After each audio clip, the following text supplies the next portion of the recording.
That's me muted. Hello, everyone. How are you doing? Hope you're doing very, very well.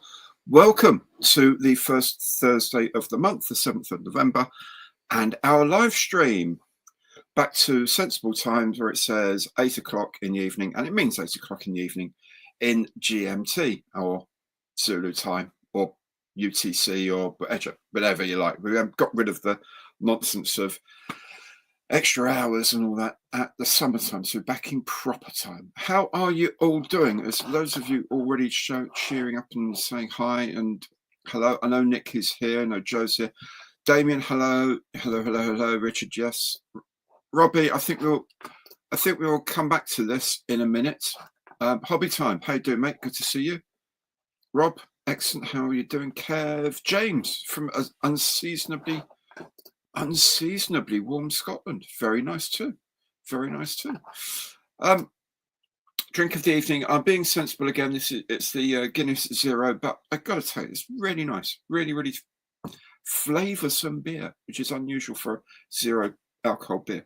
I've got to be sensible going up towards Christmas and New Year and all that sort of stuff, and then both of our birthdays, I may have a drink or two over the weekend at Telford. You never know. I probably will. Let's be honest. But there we go. Alistair, hi, Joe. Yeah, happy time. But I won't read out everyone saying hi to each other because it could go on quite a long time. But hello to everybody. Drew, good to see you. Phil, Jacob, hello, Jacob. Yeah, Chris, Ian, how you doing, my friend? Paul, Mark, good evening to you too. And Ivan, Chef, how you doing, matey boy? And Robbie agrees with me. Guinness Zero is awesome. Do you know, the thing is, a lot of these beers, they take out the alcohol or they don't brew it with the alcohol or whatever. And it just tastes like really chemical or oversweet. This has got a nice, it's not as bitter as regular Guinness, but it's got a nice sort of rounded flavour to it. And it looks identical. Nice head. I think it's brilliant. Keeps me sensible, keeps me sane, keeps me focused, which I have to be to keep in touch with you lot. Unfortunately, Mikey can't be with us tonight, so I've got to handle this, which is another reason why I've got to be on the game today. Properly on the game, on the ball with the game. That sounded very wrong, didn't it? That'll get me demonetised, if nothing else will. So, going back to the earlier question, what do we think is going to be announced tomorrow on the evening of Telford? Let me know what you think. Dave, how you doing? Andy, how you doing? Yes. People who smell of glue. Yes, we do smell of glue. You're quite right, Andy. Chris, Kev. Kev is driving to Costa Downs. So yeah, that's a properly good idea. Mate. Yeah, Costa. Costa's going to be a bit tricky. That was the plan, to leave here about sort of 11:30, get to Cosford around about 2ish or something. But as we were looking at earlier, Airfix are announcing something tomorrow. Now, unusually, the last sort of 3 things they've announced, which were the 2 reboxings, the Sabre reboxing, the Anson reboxing, and the relaunch of the Super Freighter, the Bristol Super Freighter, they sent out embargoed press releases saying like, we're releasing this at this time. You can't say anything before this time on this day. After that, use it. And great, fantastic. Yeah, the first 2, yeah, okay. But the Super Freighter, fine. That's quite cool to do that. I thought, okay, they're getting the practice in for the big announcement, which is bound to be coming for Telford. Everyone kind of, when the Super Freighter came out as well, everyone was really dissing Airfix and saying, oh, they're on their last legs and oh my God, it's all a disaster. They've got a big release coming up. They didn't tell anyone yet. I don't know. So I sent Dale a text earlier. I said, Dale, mate, are you releasing this information later on? Just so I have got a pretty packed day, so I want to schedule a day around when it arrives so I can get the assets together, get them all sorted out so they can go live at 10 o'clock tomorrow when you make your announcement. And he actually phoned me back and he said, yeah, but we decided not to do that this time because the super freighter was later than it should have been for shipping reasons. So we announced it then, but because of all of the noise that was coming out about, there's quite negative noise about Airfix saying, oh, that's it, they're releasing old rubbish and they obviously aren't doing anything exciting. So because we're doing that, we have got something we think is really, really exciting coming out on Friday. But what we can do is run some teaser ads until then. We're not going to let you guys know. So, but I will promise you, you'll get an email at 10 o'clock tomorrow morning with all of the assets, all the background, everything you need. You can work on your video then, get it up in the sometime as soon as you can, like within the hour probably. And great, come and publish it. That's fantastic. Okay, we'll do it that way. Whatever. But then he drops. He said, by the way, what time are you planning to get to Telford tomorrow? What time? I said, well, I can go to Telford if you think it's worth me going to Telford tomorrow. And he said, well, come over in the afternoon and we'll come into the hall and I'll show you what we're releasing, because by then we'll have the built examples on the stand. So you can come over, film them without loads of people around, and that'd be that. And I thought, okay, I'll do that then. So tomorrow afternoon at some point, I'll be able to go into the hall at Telford and film whatever it is they're doing. Now they get some pre-release samples over it, and then they get those to their model makers, who then make the models for them. Then they send them back for photography and stuff like that. So they've got photographs of completed kits for the launch, and then also to sell into the bigger retailers as they've got photographic examples, or they get them down to Margate and they show them the built ones before the actual launch date to get them to order plenty, whatever it is.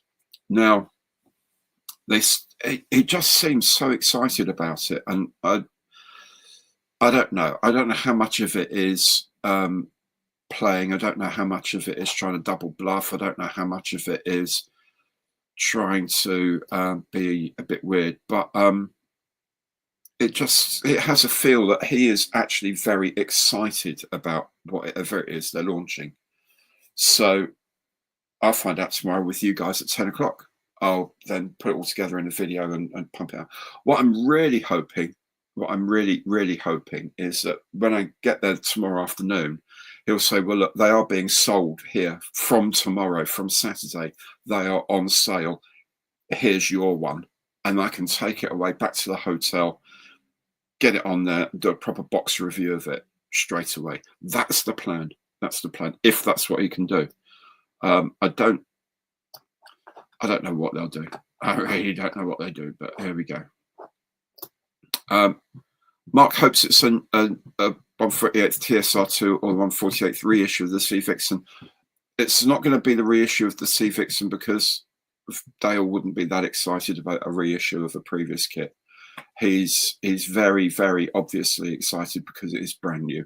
And also to counter that, he's very keen to counter that sort of thing about Airfix is on the ropes and all that. He said he would actually like to do a video to say why he doesn't think anything of the sort at the moment, but of course a lot of it would be commercially sensitive information that he's not able to share. But I certainly get the feeling he's very keen to show that Airfix is very much a healthy company, even if it's a healthy arm within Hornby Hobbies, which as a whole may not be doing brilliantly, but Airfix as itself is apparently doing extremely well. He seems to think they're doing extremely well.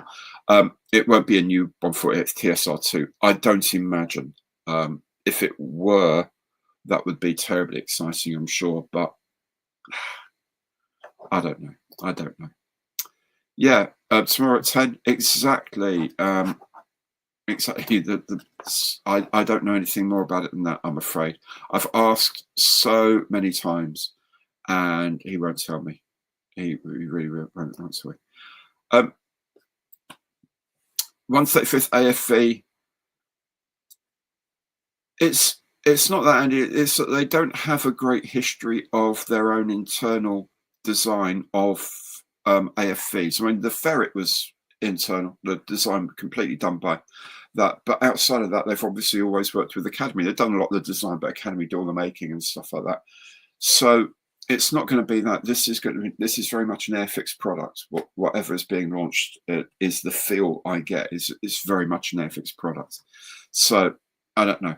I don't think it will be any AFVs, but as you say, it's not really their core business at the moment. But you know, we'll see. Michael, hi. Excellent. What kite should you start with? Depends on how confident you feel coming back to the hobby. Personally, I mean, if you literally have not done anything for 40 years and you kind of want to rebuild the skills, I'd get a very simple starter set. What one? The new Emmy, the BF109 starter set is lovely. The Mustang starter set is really nice. The new generation of starter sets are really good. But if you are quite comfortable still, I think, with techniques and whatever and practice, then yeah, just I don't know. I don't know what kind of thing you like to build. P40 is lovely. The 172nd P40 Warhawk or Tomahawk is very nice to build. The 148 scale one is lovely. I've just built that for the channel. That is really nice. I would definitely get hold of something built in the last sort of 10 years.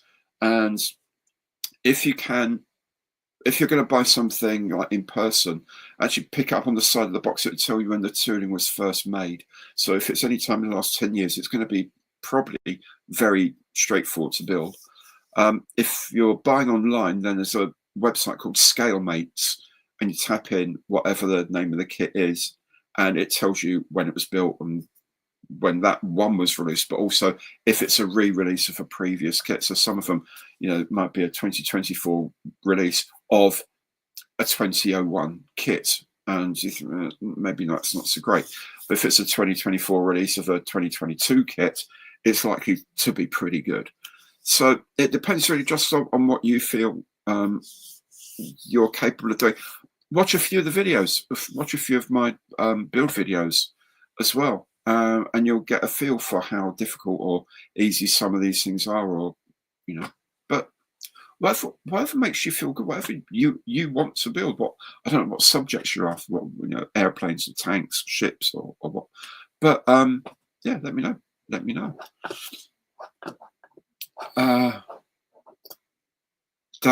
I'm humming a Clash song when I've met G.I. Joe. Okay.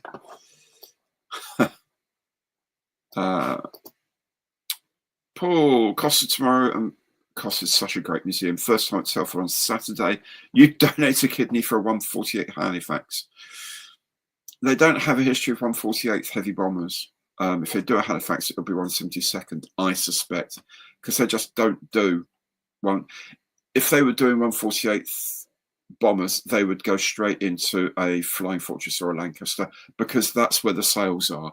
I know other people do them, but lots of other people do them because lots of other people sell them and they make money. So if they were to dip their feet into the 148th four-engine bomber market now, they, I suspect, would go Lancaster or Flying Fortress B-17 as a starter, and then see how it goes from there. I mean, a 148 Sterling would be gorgeous as well, but yeah, we'll see. We'll see how we go. Dave, good evening, everyone from Telford. What, you're in your queue already, mate? That's very, very advanced of you. How you're doing? How you're doing? Alistair says Tamiya Panzer 2 is a great starter kit. Still makes a nice model. There you go, Michael. If you're into armor, that's a nice example. I guess that's a 135th, I would imagine. Chris is here. Chris Tice, how you doing, my friend? Good to see you. Graham's here as well. Hello, hello, hello. If it's not a Jaguar, there'll be riots. Lol. Yeah, 148th Jaguar does seem to be a big favourite of everybody's. It would be brilliant. It would be lovely. A 148th Jaguar would be lovely, especially if they do a trainer, which they would do. I'm sure if they do a 148th Jaguar, probably GL3, I'd imagine they'd start with the GL3, because they can do the different schemes and the Gulf War schemes as well, and French schemes and whatever. Although the French don't think the French had the laser nose like the 3, I think like the GL1, but they'd have to do a T2, the T Mark 2, the trainer, and that'd be brilliant because I've flown in one of them, so I want to get one of those. That would be absolutely fantastic. Oh, Air Review says Hornby are doing okay. Just launched a 176 00 gauge locomotion one. Yes, they did indeed. They did indeed. Joe, yeah, Junkers 88. They're overdue doing a proper Junkers 88 because they did the Dornier 17 and the Heinkel 111 within the last 10 years. They're decent kits. A Junkers 88 would seem sensible, and also there's so many versions you can do. Of course. Chris says a Dornier DOX in 1/24th scale, then you'll need a bigger house. Yes, you would need a house to put it in. The Dornier DO10, if you don't know, it was an insanely large 10 or 12 engined German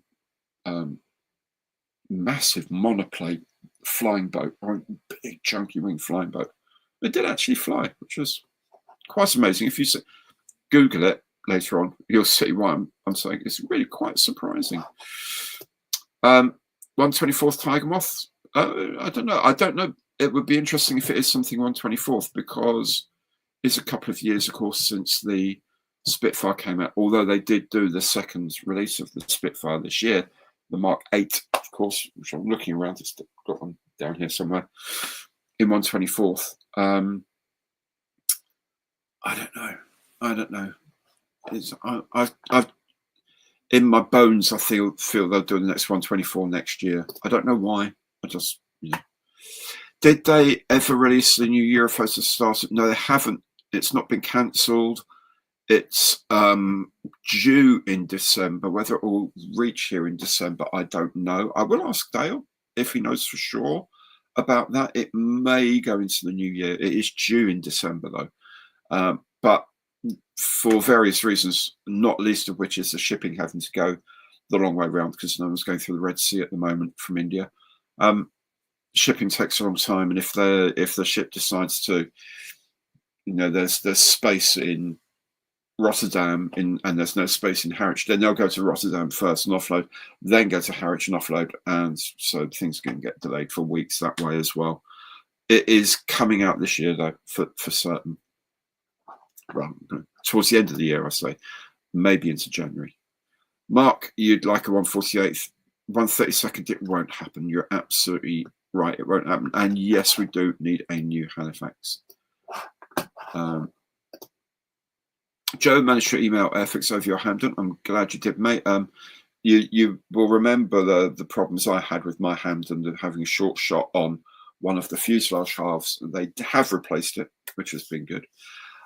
However, Joe let me know the other day his was short shot to the extent there was no second half of only sent one half of the fuselage. I think the Hamden has suffered from a really bad run of quality control. They're done on batch testing quality control rather than individual ones, because they make so many of them in a very short time, I guess. And I guess they haven't invested in optical sorting systems or anything like that. So I think they do need to do something about that. I'm told they're increasing the frequency of inspection on the batches, but ultimately I think somewhere along the line, if they're going to be producing kits in large numbers, they're going to have to invest in some sort of machine vision system that can, if this machine vision systems now can check like 1,000 apples a minute and just automatic discard ones that got any sign of blight on them, I'm sure they can do something with plastic pieces coming off the production line and learn what they should look like from many angles, and anything that's not right gets rejected. Must be able to do that, I would think. Anyway, probably it costs a lot of money. Graham, definitely a new Halifax. Mark, what would I hope for? I would hope for a 172nd Halifax, because I just think they need to do one to completely, make it easy for everyone to get a newish bomber of all the three major types of bomber. And obviously Italeri beat them to it with the Sterling. It would be nice if Airfix could do a Sterling as well sometime in the next few years that's a little easier to put together than the Italeri one, and that the bombs actually sit in the bomb bay properly, unlike the Italeri one, and doesn't come with tons of photo etching on that, but still makes a decent kit. That would be lovely, but I really would like them to do a Halifax early doors, because there's so much variety they can then bring into the model. So many different marks, different turret layouts, loads of different markings, different shapes of tailplane, different engine options. There's so many varieties, and that's what they want to do these days. They invest 200,000 or more in a tooling, and they've got to look at how we're going to get this back. And they look at like doing 3, 4, 5 sometimes launches with differences. They'll design those right at the front so that they can do them as they go, and that's how they make their money back, basically. I'd love it to be a Jaguar. If they do it in 148, as I say, as a T Mark II, that would be ideal. I don't know. Oh, okay. Michael, you just built recently the Junkers 88 Spitfire B36 and a B52. Oh, in the past. Excuse me.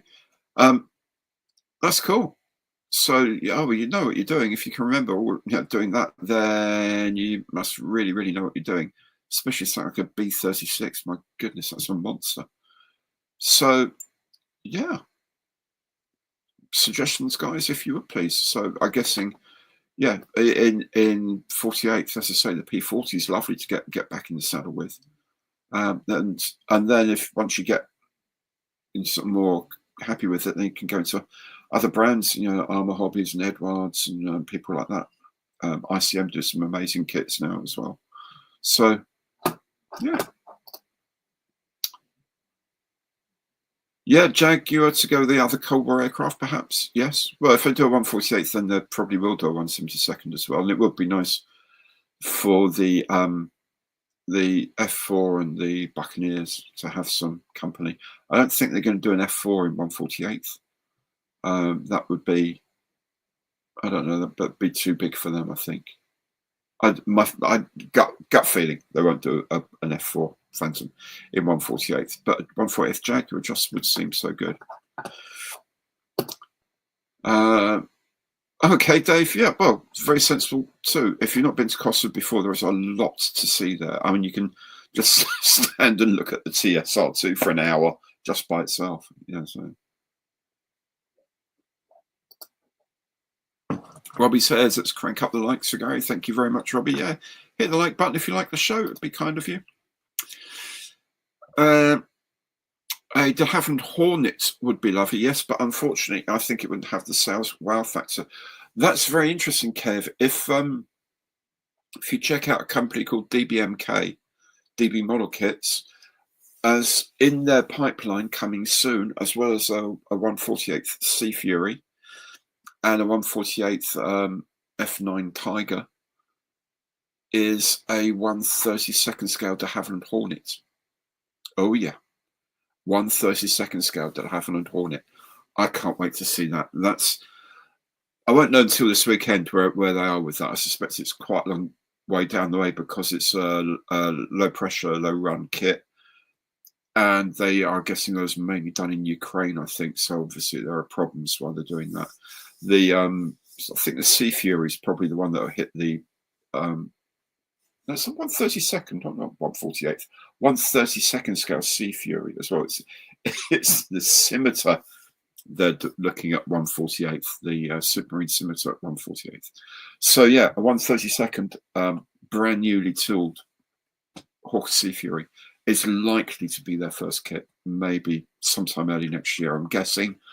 I'll know more at Telford. I will go and interview the guys behind it and see what's what's going on with that.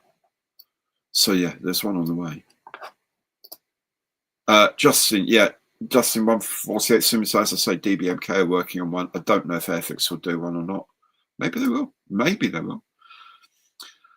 148th Liberator, again, yes, it could have been developed, designed alongside the 72nd, but I don't really think that they're going into 148th multi-engine bombers. Who knows? I might be wrong with that.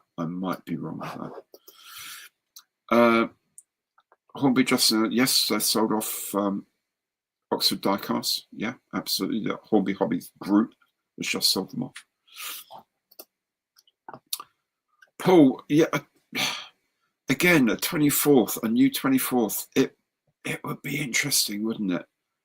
I just have a feeling that we're just too close to the last 124th release, which was last year, and then this year for the Capex 2 release. So it would just be stunning if they did. It would just really steal the show if they did. I've just got the slightest feeling that might be for next year. I don't know, but I don't know. Andy, so something really unusual would interest me as well. I think they do unusual things now. You know, they did the ME410 last year, which was kind of slightly odd. But I think my feeling is this is a bit bigger than that sort of thing, to be honest. However, it would be nice to see ICM at Telford. It would be lovely to see ICM at Telford. I don't think they are. I don't think they're going. I haven't looked at the latest news and I haven't heard from them. I was in communication with them just 2 days ago, actually, ordering up November's set of new materials, including the flak-baked B26 in 148 scale, of course. And they didn't say, hey, by the way, we'll see you in this show in Telford. I did ask about that before when Valeria did the interview with me, and she said there was like visa issues and stuff like that. And they were hoping to, if they're not there this year, and if there's no major changes over the next year, then I imagine they may well be there next year. I know Alex Mann is over in Mann's Model Moments. He has a stand, I think, and he's an ICM importer. So maybe go and have a chat with him if you're there. But I don't know that they are necessarily going to be there themselves. I haven't heard that they're going to be there themselves. Oh, sorry. Hi. Yeah, next year again, Jacob. Yes, I think the next 124th is going to be a Hurricane, and I do have a feeling it'll be next year. Yes, they will, Paul, because you know they will never ever be able to please everyone in whatever they release. There's always going to be people complaining, so we'll see. It seems to be a lot of messing around to ship models to the UK. There is. They're made in India and then they're shipped over here. It's purely a financial thing.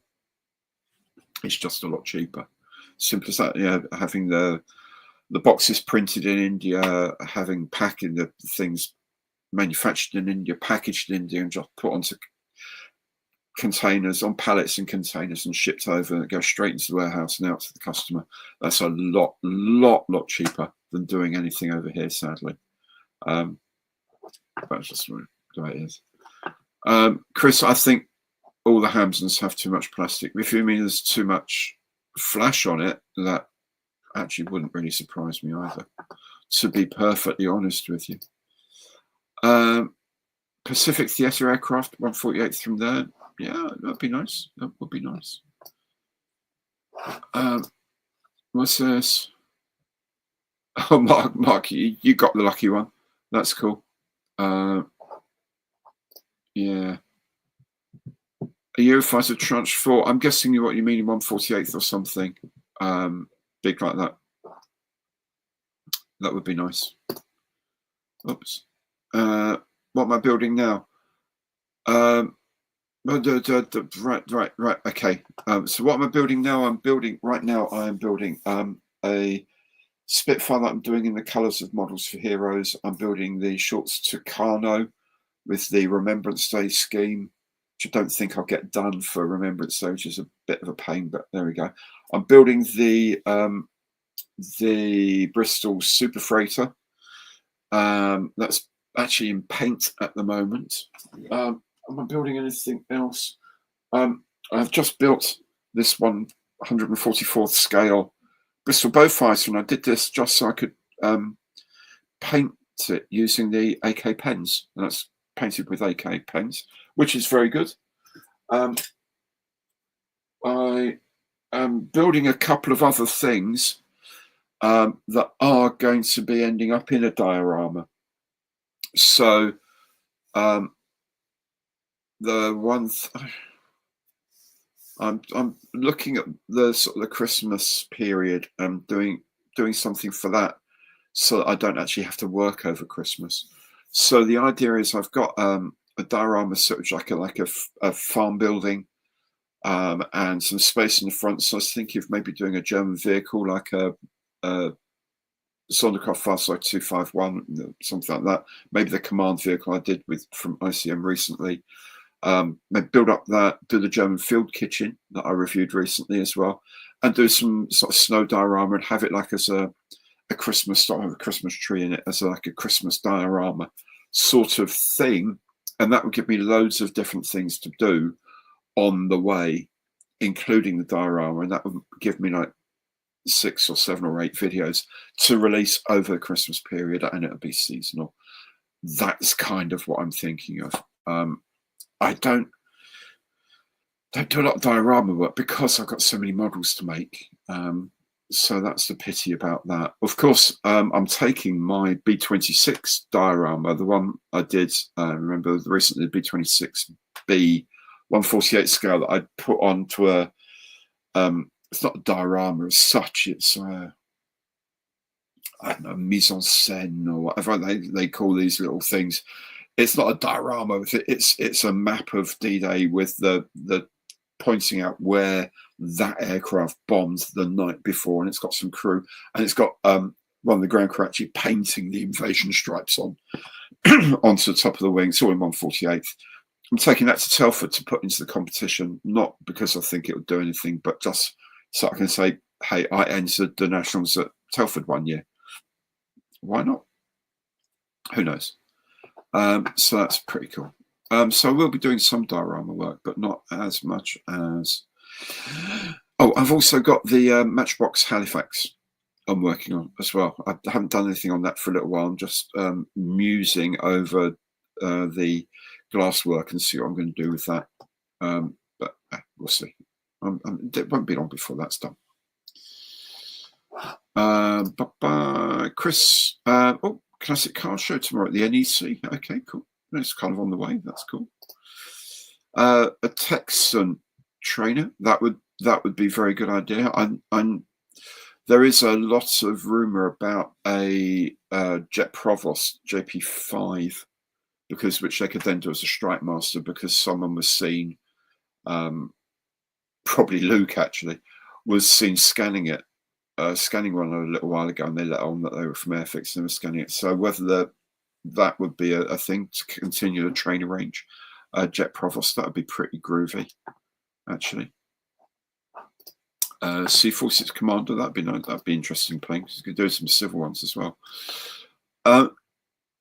Ian, yes, the Revell Halifax is a nice kit. I'm guessing that's why Airfix haven't done it. Yeah, that's why they haven't done it for a long time.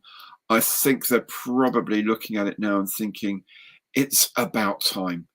It's about time we did. And this is why, because we can do this versions. And I think it's stupid that a British company hasn't done the Halifax yet.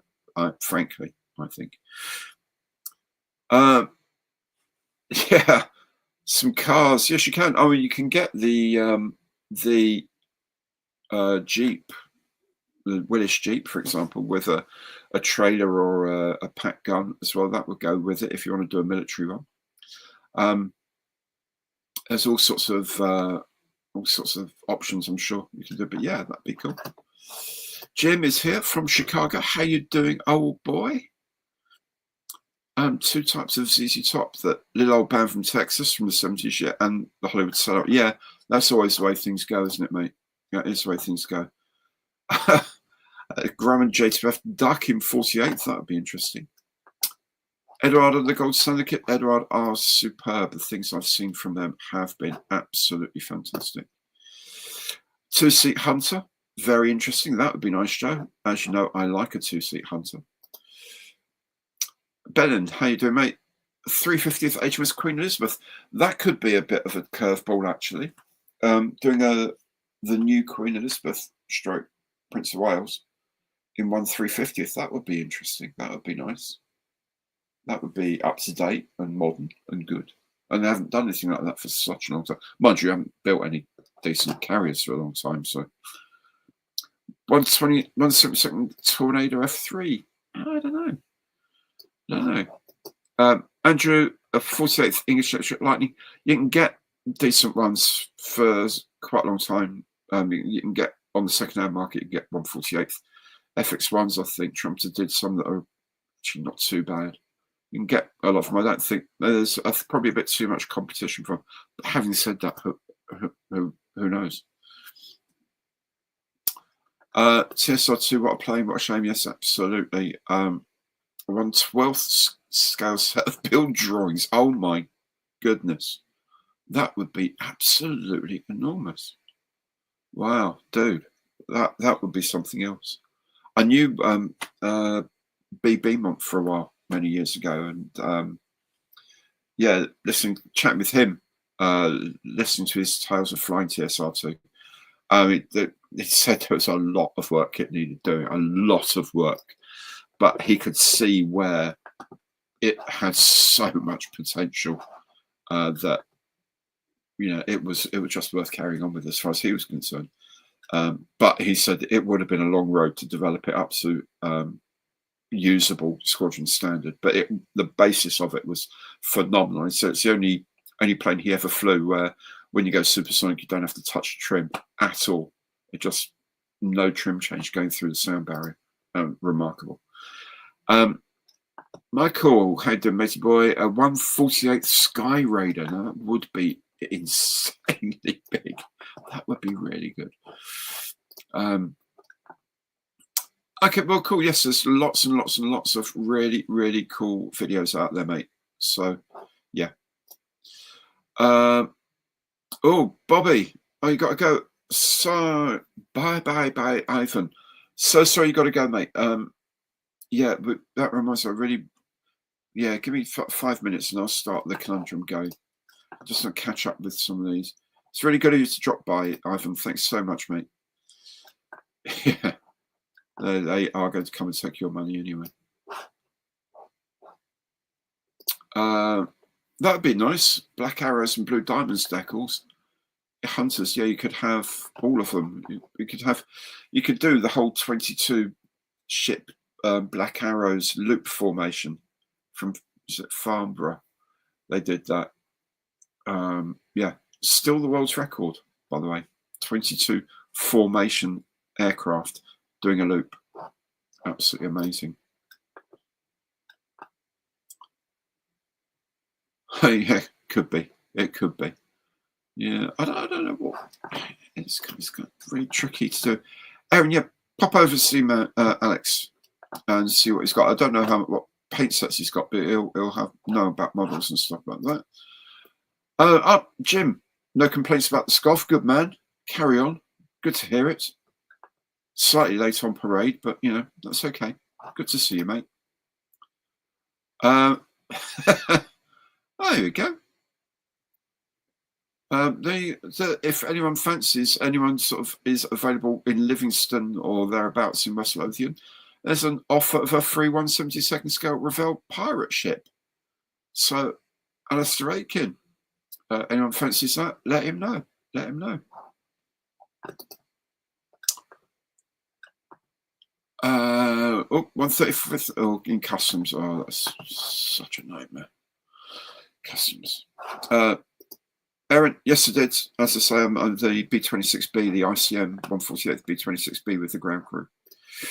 So that, Ian, thank you very much, my friend. It's a lovely little thing. I'll finish it off and photograph it and put it on the Facebook thing when it's done. It's got done all the props and the undercarriage. And undercarriage is a pain in the backside at that scale, let me tell you. But other than that, it's good. Paul, don't need to thank me for respecting this at all, Paul. Please, you don't need to thank me at all. It's not controversial these days at all, either, in my mind. Anyone that wants to make a controversy of it, they've got issues, in my opinion. They need sorting out, not the spirit behind Remembrance Day. They should maybe take a look and think how it is that they've got the right to have opinions like that, and how that came about. But that's just my, don't get into politics or nonsense like that. That's just my thing. That's everything to me. 135th Cold War British vehicles. Airfix. Yeah, well, Accurate Armour, of course, is closed now. So they're going to be really, really difficult to get. And they're difficult to make. Resin kits are difficult to make. 135th British Cold War vehicles would be absolutely brilliant for them. So, as I say, the Ferret was pretty well received. So and that was all done in-house. I don't think there's a reason why they can't extend on that. And he says his next build will have to be some more IKEA shelves. I know that feeling. I know that feeling. Oh, hi, Keith from Tassie. Good to see you, mate. Thank you for joining me. Still got my Tassie. What's up there at the moment? Lake St Clair National Park on my Tasmania calendar on my wall. Thank you very much, mate. That's good of you to send that. I really appreciate that. That's really cool. Gives me something nice to look at. That's interesting. World War II, because they've been getting maybe so. I mean, you know, people. I don't know. People just there's so many different sort of groups of people they've got to try and please all the time, and it's kind of impossible or something, really, isn't it? Paul would like the Saab fighters. Yes, very nice. All of them are cool. So a model you wish you'd never started? I don't know. Probably. I've got sort of hooked up on a couple of models that, and I just don't have the impetus. The Gannet is like half built, and I just haven't got the oomph to do anything about it. But I will at some point. What I hated most was the Mr. Craft Harrier. That was just an appalling thing. So, see, am I going to build an Airfix Victor? Yes, I will, because I've got one. Don't know when, but I will do one because I love a Victor. Dane, I'm so sorry that you've got to go, mate. I'll see you at Telford. Do bump into me at Telford and come back and say hi. Incidentally, if you're going to Telford and you fancy just having a chat and meeting up, and you don't just rely on bumping into me, then I'll make sure I'm sort of hovering around the Models for Heroes stand, which I believe is in Hall 3, at about 2:30 on Saturday and 2:30 on Sunday. So if you want to come over and have a chat and gossip and just catch up and say hi, I will definitely be there. But otherwise, I'll be wandering around the place, and I'll be in uniform, obviously in uniform, with my logo. So you should be able to see me. I'm about sort of 6'2", 6'3", and you know what I look like. So I don't exactly shrink into a crowd, let's say. But here we go. Okay.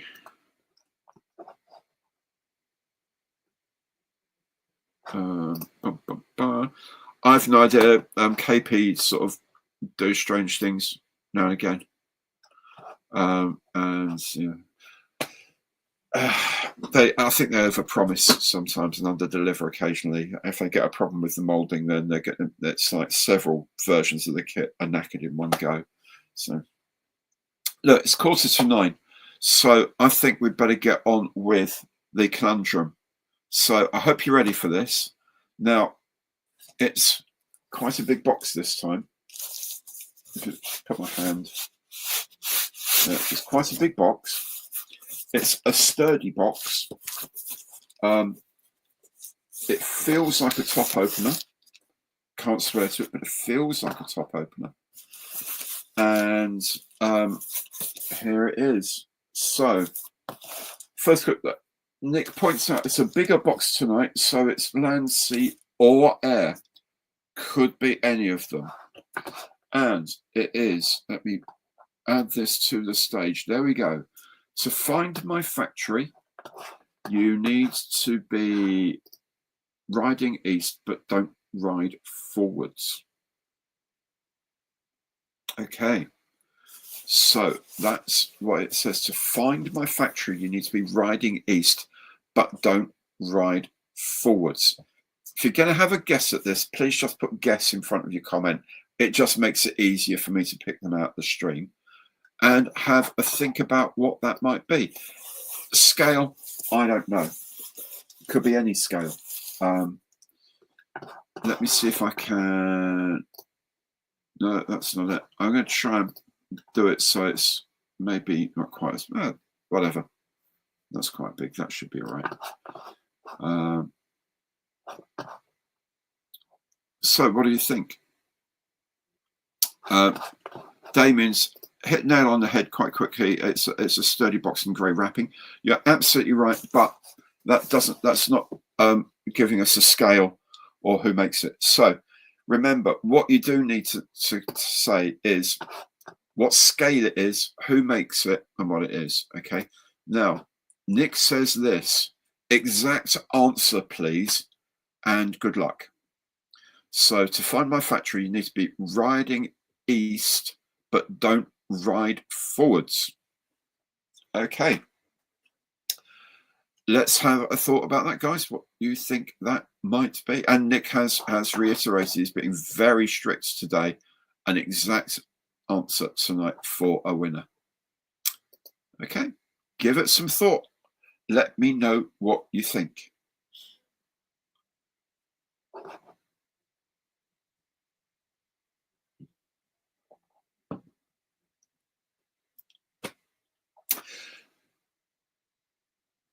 So, here we go. Jim's in. To me, at 1/35th scale, SU-76 self-propelled gun. Graham says 172nd Matchbox Buccaneer. Blackburn had a factory in East Riding. They did. I will say it's not going to be a Matchbox kit, only because Nick doesn't want to sort of provide something that the Matchbox mystery boxes are as well. And your Simon John's Matchbox Challenge, he doesn't want to sort of conflict with that, so it won't be a Matchbox kit. 1/48th scale Hawk. Okay. Andy Wilson, if it's a T34 factory Forexes, then there's only about 500 possibilities. Absolutely, there are. Absolutely, there are. And it says land, sea, or air. And to find my factory, you need to be riding east, but don't ride forwards. I did have one thing in mind, but I'm not going to tell you about it. But I haven't said to Nick either. But anyway, Damien's going to go. Sorry, see you go, mate. Yeah, hope you are as well. That'd be great. Do let us know if you're coming in. Are ships made in the factory? Actually, I kind of think they are now. Well, they are now. I don't know if they were in the old days, but they are nowadays. Made in big factories in South Korea. 1/16th fresh Caressier from Mini Art. That would be nice. Well, that would be lovely, actually. French. Oh, I might look into getting a hold of one of those anyway. They are beautiful uniforms. Absolutely gorgeous uniforms. James is guessing Westland as a manufacturer. Just a thought. I suspect Nick will have to be giving us another clue at some point, because I think this is an absolutely doozy of a conundrum for us tonight. You need to be riding east, but don't ride forwards. Wow. I don't know. I'm completely stumped by this. I'm going to be so excited to find out what it is. Hey, I've got no idea. Absolutely no idea. So, what else is happening? Oh, another. Andy's A model Antonov AN40 in 1/72 scale.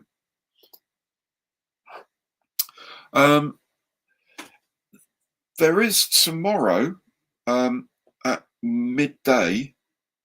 There's a video of mine coming out talking about another company releasing something tomorrow at noon, and unlike Airfix, they told me about it ahead of time and sent me some stuff around it.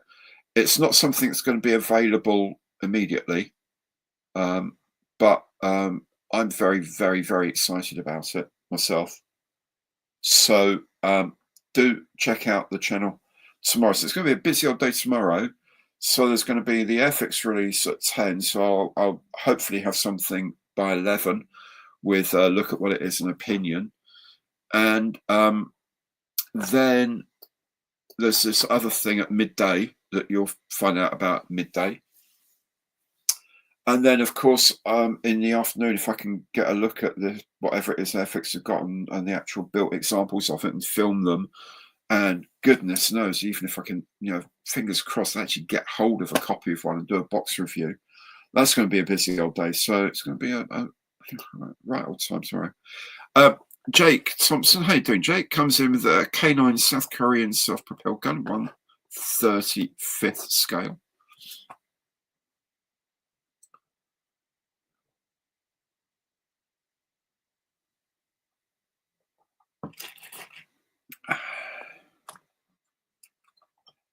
It's quite the challenge, isn't it? Quite the challenge, this one. Chris comes in with a Tamiya 1/35 scale British tank destroyer, Archer tank destroyer. Okay. David Lamb comes up with the Aoshima 1/35 scale Spectrum pursuit vehicle. Now that would be fun, wouldn't it? I've been watching Captain Scarlet on the telly on Talking Pictures TV. Brilliant. Contrail 1/72 scale Blackburn Beverly. Okay. Clue 2 is coming soon. So I don't know how close anyone has been so far. Russian motorbike and sidecar, but no idea who makes one. Fair enough. And yeah, coming soon. Well, David, thanks for pointing out that Aoshima do an SPV in 1/35 scale, or I'm guessing they do because you quoted the company. So yeah, that'd be interesting. Paul Beamish, Airfix 1/48 scale bottom pull Defiant Mark 1. And Andy's coming to be more exact guess, an A model Antonov A40 KT in 1/72 scale. Robert's coming with a Special Hobby 1/48 Blackburn skewer. That's something I will be getting hold of at some point, actually, because I'm sort of starting to get the stuff together to do my father's squadron history. I've already done it in 1/72 scale. I want to do it in 1/48 scale, although yet no one does a Hawker Osprey in 1/48. So Mark Hill comes in Bronco models, 1/35th scale, 17-pounder anti-tank gun.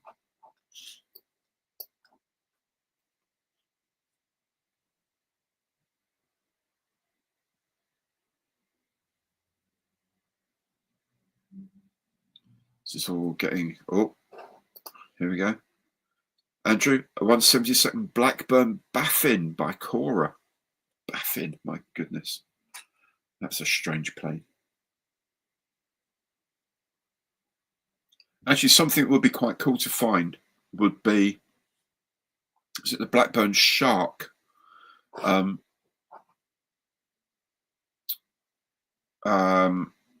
So just get some Leslie. Finally logged in where I can type in the comments, got funny looks on the bus watching the live stream. Well, yeah, I can understand that, Leslie. Don't be too ashamed by it. Yeah, Blackburn Shark, because what you could do is then get hold of a Blackburn Rock and use the floats from the Blackburn Shark to convert it into the Rock float plane, which was possibly the worst aircraft built at all in the Second World War anywhere. It was appallingly bad. A Valon 1/72nd scale Blackburn Botha. Interesting idea. I was actually looking at one of those the other day, going through Valon and what they were doing. I can't remember where. Oh, there we go. Blackburn Shark 1/72nd scale from Frog. Yeah, they decided that the Blackburn Rock, which is like a Blackburn skewer but with a turret like the Bottom Pool Defiant, wasn't quite slow enough and overweight enough, so they decided to put it on floats as well. I think its takeoff speed, its stall speed, its maximum never exceed speed were basically within like 3 knots of each other. It was a terrible thing. Unsurprisingly, they didn't carry on with it. Don't know why. Absolutely appalling aeroplane, but it would be quite fun to build. An example of one, just to say, look how, yes, we made Spitfires and Hunters and Lightnings and all these other beautiful airplanes in our past, but we also made this.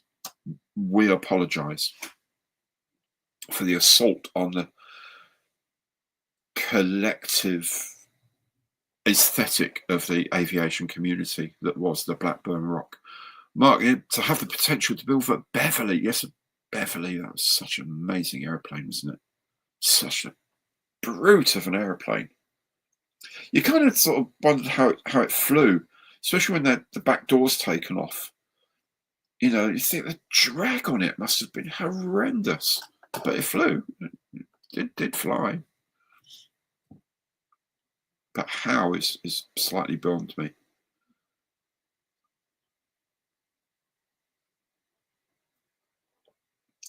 It's kind of like the old thing about back in the old days. They used to say that thing about aerodynamics is no one actually knows how a bumblebee technically flies because of the shape of it and the drag and the power to weight ratio and all that. And there's no way a bumblebee should be able to fly.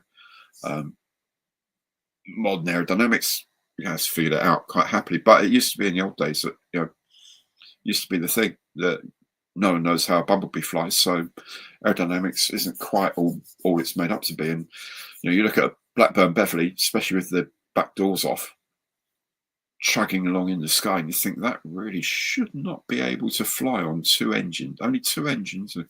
What was it? 4 engines? It was 4. It needed about 12, I think. It needed 12 and a few extra jets, I'm sure. But it worked. It was a big old beast, but it worked. Quite sure how. There's always another thing that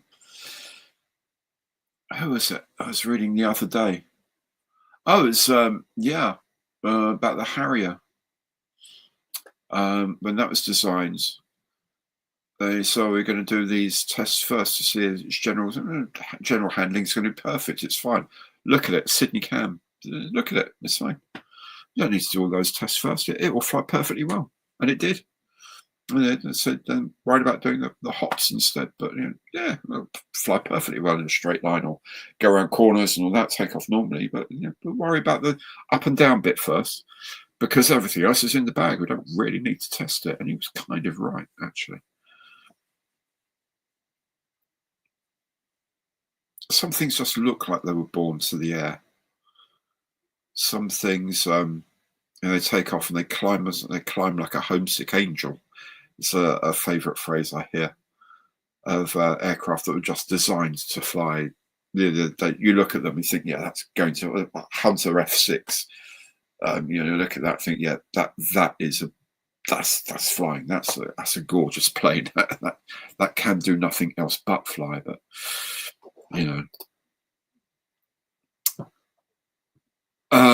Mark, does anyone else agree that Blackburn built really high could use this aircraft until the Beverley and the Buccaneer?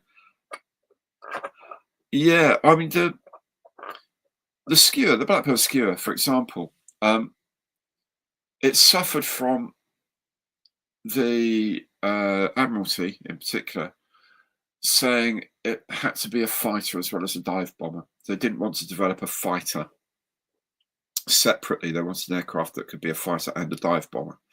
And of course, it was in an era where they thought really that the enemy fleet, the German fleet, isn't going to be that well defended from the air anyway, because they have no aircraft carriers and they're not going to have air cover because they're going to be too far away.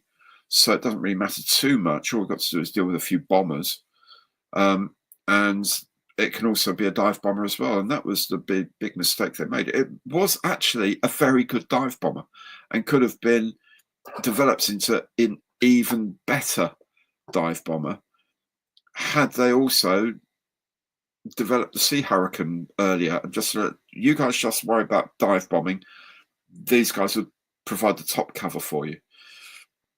In the early days of the war, in the 1940s, sort of the 1940s, 1939, 1940, when to be fair, they were the first planes to sink a large-scale ship, the Königsberg. It was a largish cruiser they sank off Norway. They were battered to pieces attacking the Scharnhorst, of course, but they had a good old go. That's it. Just finished the saying of 172nd scale vac form. Derek, that's heroically large. Well done, you mate. The Mark 1 Blackburn Buccaneer from the pre-Hornby Hull production to very old tooling. Very, very old tooling. It was sold originally as the NA-39, then sold as the Buccaneer. And they were proper children's toys. But there we go. Let's see quickly. It goes wrong way around front windscreen. Yes, it looks weird. Yeah, absolutely. It's quite a strange design. Very upright front windscreen. Anyway, we have another clue. My camo is often grey or brown with white markings on my wings. Okay, so grey or brown with white markings on my wings.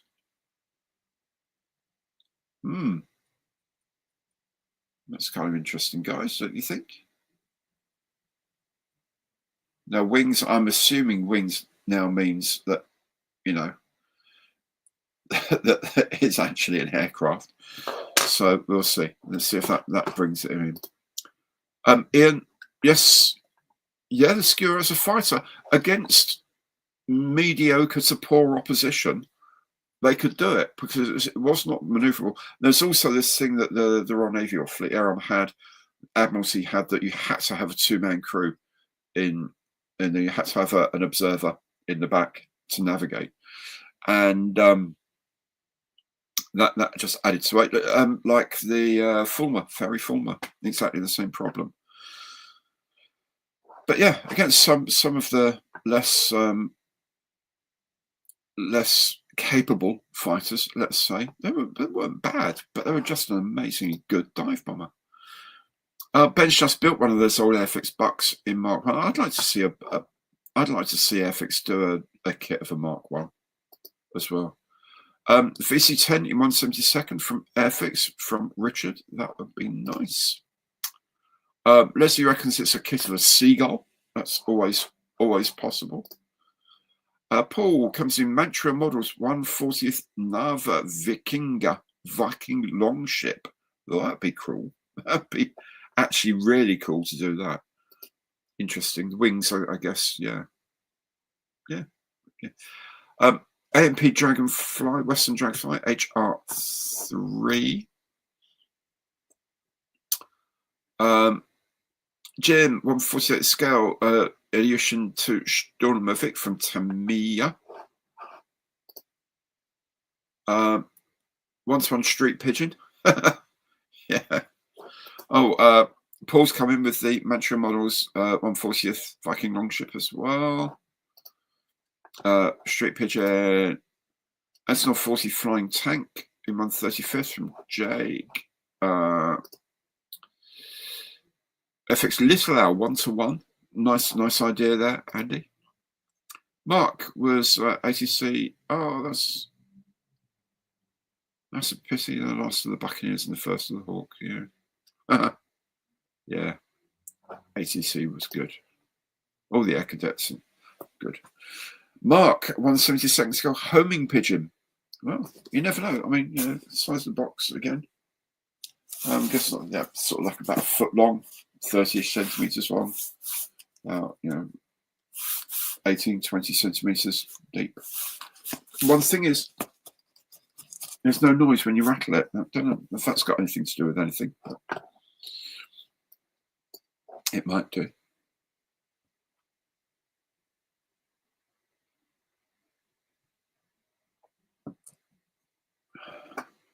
So I don't know if anyone else is due to release stuff at Telford, but we will see.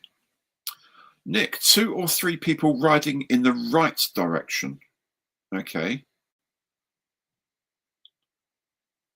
So you need to be riding east, but don't ride forwards. But it also has 2 or 3 people riding in the right direction. Okay. Chris points out German planes had yellow or white wingtips. Yeah, quite often they did. Absolutely.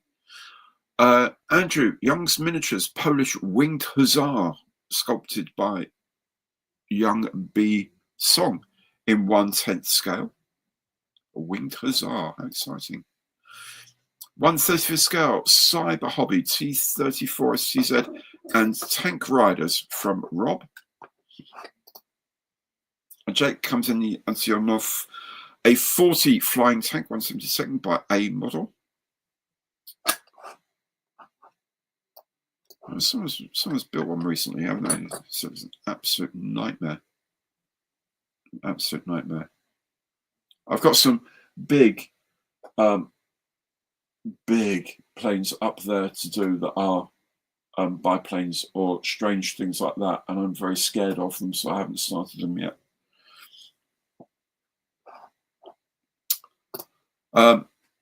Nick's pointing out his comment about the 2 or 3 people riding in the right direction is not an extra clue, just an observation of the guesses so far. Oh, I see. So there's 2 or 3 people that have made guesses that are getting closer. So I see, rather than the whatever it is, has 2 or 3 people riding. Yeah, I see what you did there. Silly me. Haskell 1/72 scale Grumman X29. That was the research plane with the swept forward wings, wasn't it? And the canard surfaces. Very nice aircraft. Very clever design. The swept forward wing.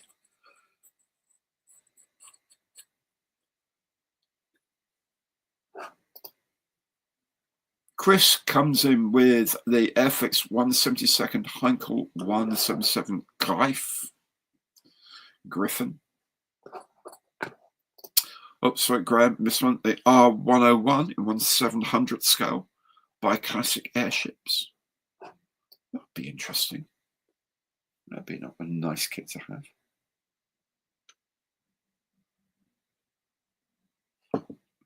Yeah. I think you're really, really giving us a hard time tonight, Nick. Rob comes in with the Zvezda 1/48th Lag 3.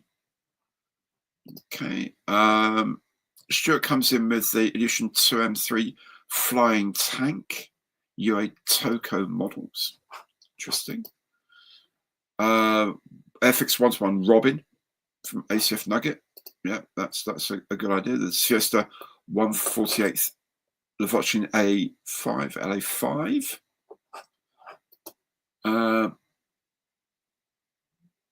Listen, in fact, saw Germans experimenting with forward-swept wing aircraft. Yes, a version of 162, and also some bombers.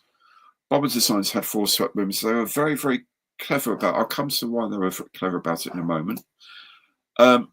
Richard comes in with the Royal Aircraft Factory RE8 in 1/72 from Airfix.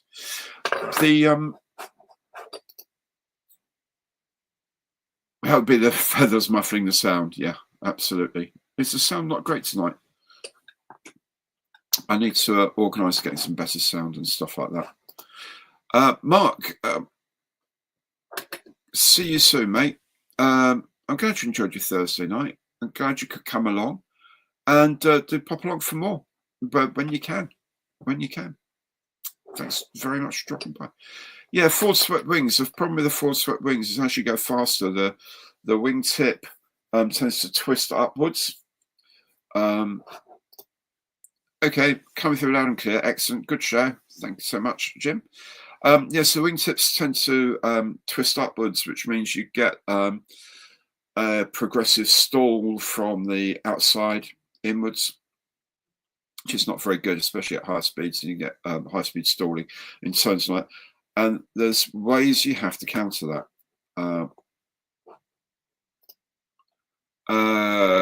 Petialkov PE2 in 1/48th from Siesta is a guest there. It was a Junkers 280 with 4 jets and B-24 wheels. Pretty sure it was the 4 jets, and the 4 jets are quite important, as I'll come to. Just want to charge in with the guesses at the moment. Ian's Korea 1/72nd Blackbird. They did a Blackburn as well. Ugly blasted aircraft. A lifelike hobby kit's 1-to-1 mallard duck.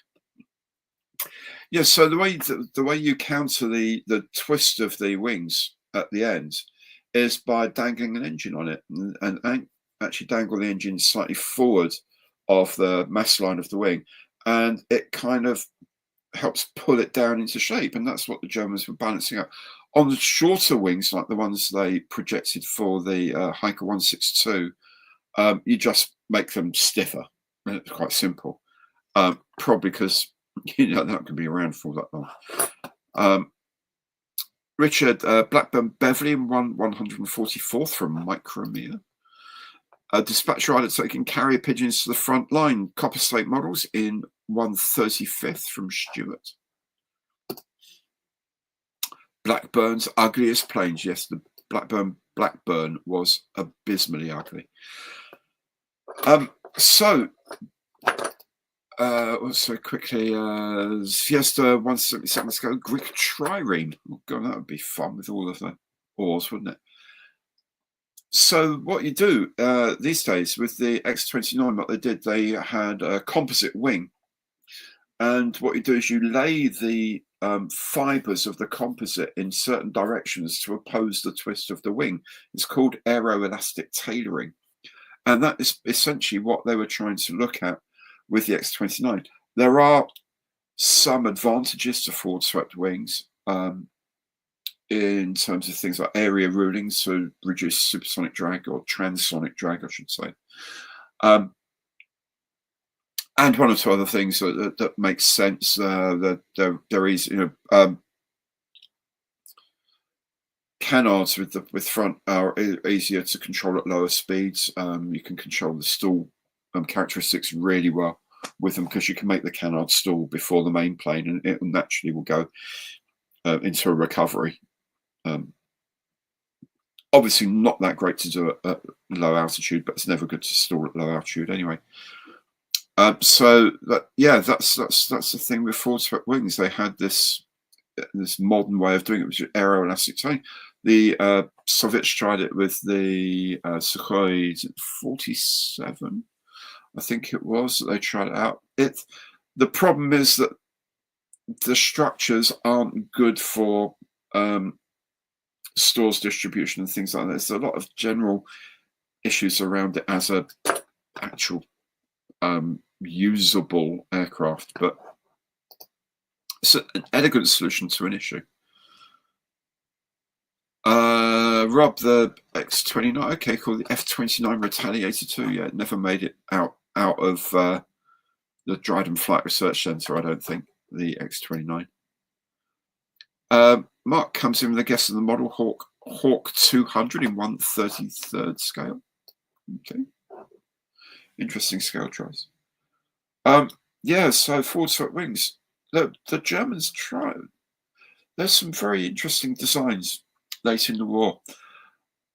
Obviously, a lot of it's done out of desperation, because thinking along sort of regular lines wasn't working in terms of production. They just weren't able to produce things, so they wanted to go that bit further and produce something exceptional that was very fast, had a very long range as a bomber, or very fast as a fighter, and wouldn't get caught, so they could build fewer of them because they were going to have a natural superiority. And that's why they started, I think, looking at some exotic designs.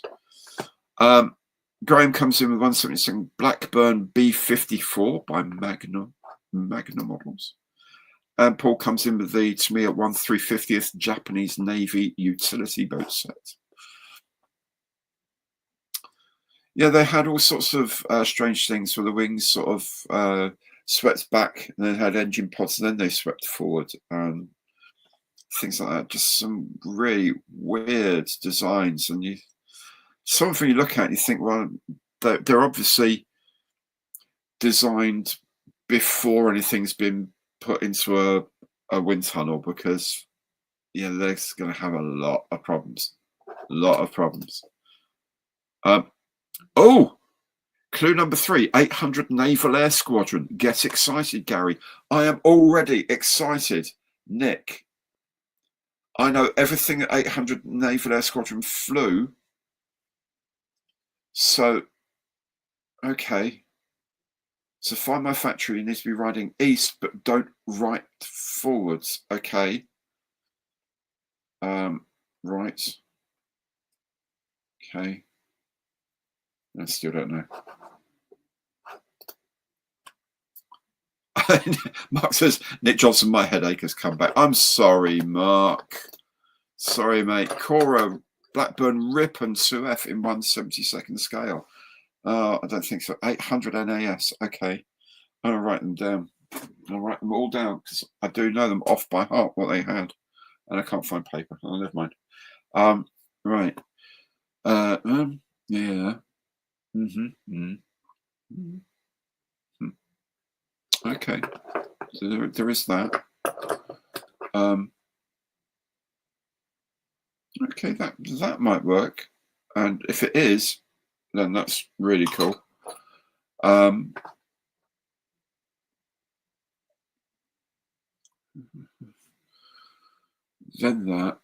that's then they had them, and then they had those, and those, and those, and them.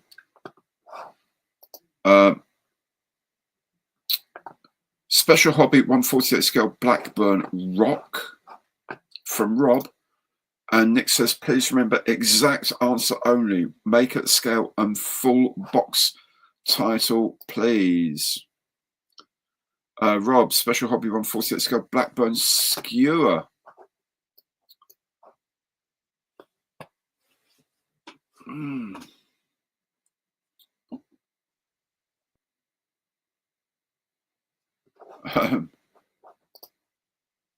Stuart, the Armstrong Whitworth Seahawk starter set from Airfix in 178. Please, God, no.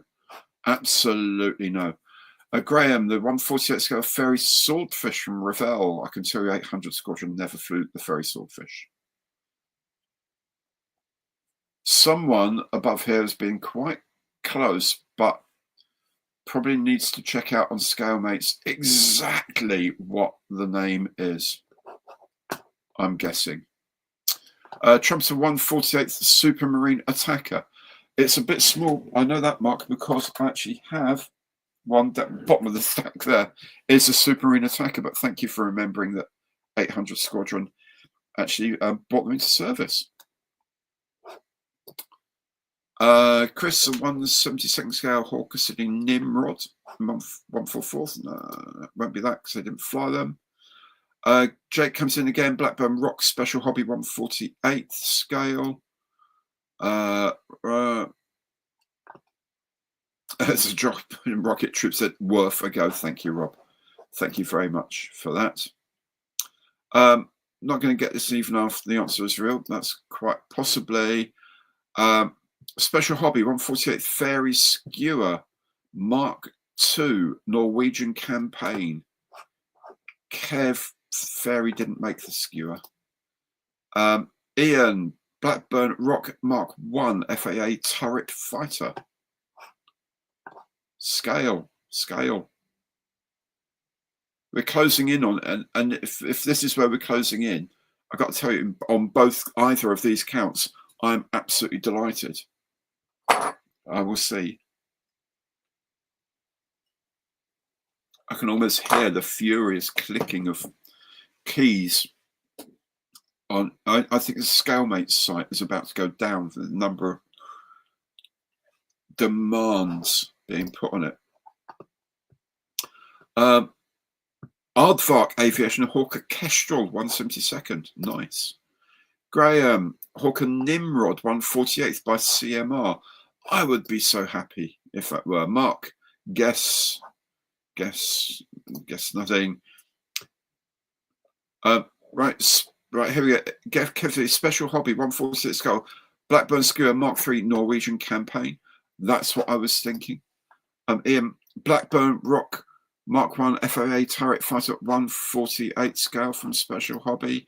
Blackburn Rock 172nd by Airlines. Skewer. Okay.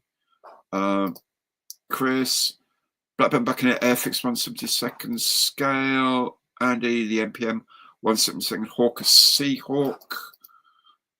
Stuart, Buccaneer S2B Gulf War Airfix.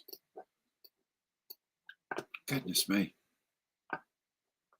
I think I know where this is headed. I really do think I know where this is headed now. And it's just tiniest semantics, I think. Somewhere up on these guesses, the tiniest difference is going to be there. It's going to be the answer. Mark, I just put my foot on an air intake. Oops, I know the feeling, Mark. Oh, I had a disaster earlier on today. I'll tell you about it later. People need to be guessing. I had a bit of a disaster with my Bristol Beaufort kit.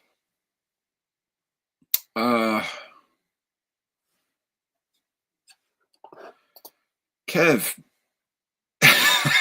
Blackburn is now trending on the interwebs, and there's someone in the USA going, "What?" Absolutely. Jake, Special Hobby Blackburn Rock Mark II Skewer 148th. The Skewer and the Rock are different planes. The Rock was developed from the Skewer, but they are different aircraft and different kits. Rob, now worse than treading on bits. I know the feeling, mate. I know the feeling. It's a disaster when it happens.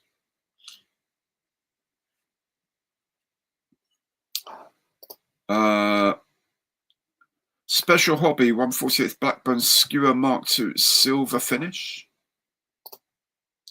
And Hawker City Buccaneer S2B DT Airfix in 172nd.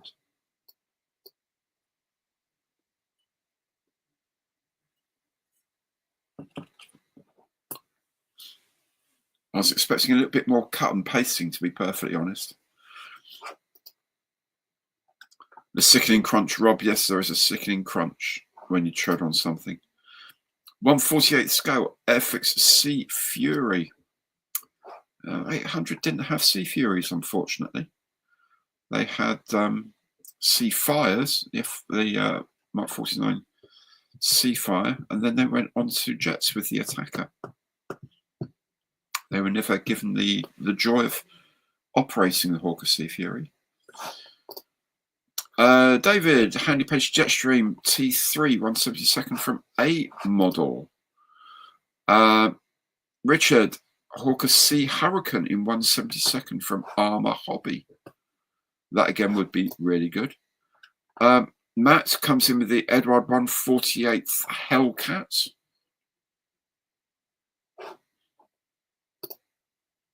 Nick says, clue number 4. I like my silver sleeve valve Bristol Perseus engine. Rob gives us so fiendishly clever. Wheezy Models, definitely an Airfix something in 172nd. Blackburn Rock S model 172nd. Paul, Special Hobby 172nd. Blackburn Mark II Skewer Silver Wing. Stuart, forget the crunch. The crackers I snapped off with B52. Oh, goodness, that's even worse. It sounds like breaking a leg almost. That's not going to be put together again easily, is it?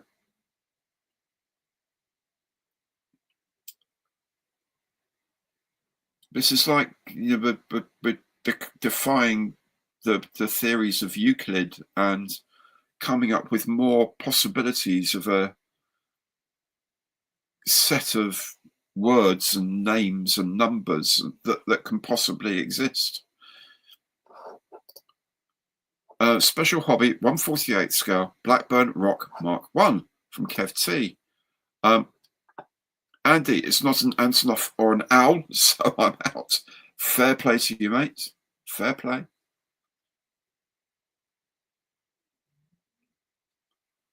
Silver sleeve owl. Thank you, guys. An education, if nothing else. Thank you. We try, like the BBC, to entertain as well as educate. Andrew, Hawker P1040 or 1072 from Heritage Aviation Models, 172nd. Blackburn Rock Mark 1, I guess that is, 172nd from Model Land. Rob, did Andy Wilson manage to get the Vulcan Vickers Light Mark 6 kit? I don't know. Oh, no, but I've seen a few on Hannon's, says Andy. Fair enough.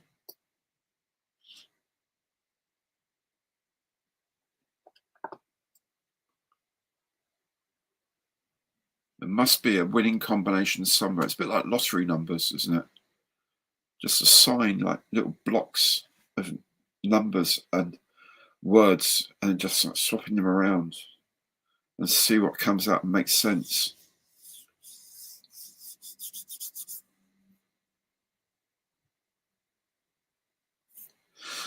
To be honest, I'm yeah, slightly.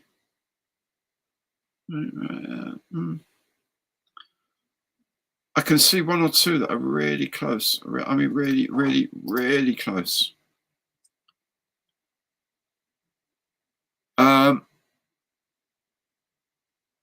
You watch YouTube video that said the Rock, unlike the Defiant, had the capability to lock the track forward and fire the guns using interrupter gear. I believe so, which would have been really useful had it been anything like aerodynamically efficient, really.